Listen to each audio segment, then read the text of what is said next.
Recent xenophobic tension in South Africa are once again drawing attention across the continent, and this has been a lingering issue for years.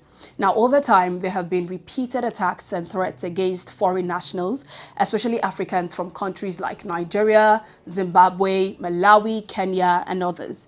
Many South Africans blame immigrants for rising crime, unemployment, and pressure on public services, even though experts say the issues are far more complex than simply pointing fingers at foreigners.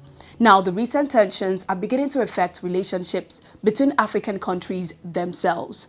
Nigeria, for example, has raised concerns over the safety of its citizens living in South Africa.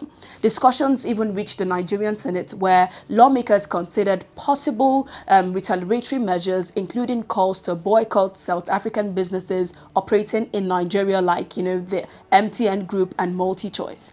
Nigerian Foreign Minister also confirmed that about 130 Nigerians had already registered for voluntary repatriation, with more expected to return home.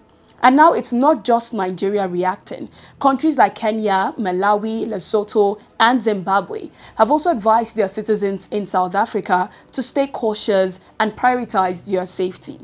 What makes this situation more complicated is the history behind it. During the apartheid, many African countries supported South Africa's liberation struggle politically, financially, and even diplomatically. So for many Africans today, these issues feel deeply personal and contradictory to the idea of African unity. Now, the question that is on everyone's mind is, if African countries continue turning against one another during economic and political tension, what happens to the idea of a united Africa the continent has talked about for decades? Let's have this discussion in the comment section. For more updates like this, follow us on all our social media platforms at Fact News English and Fact News Hausa.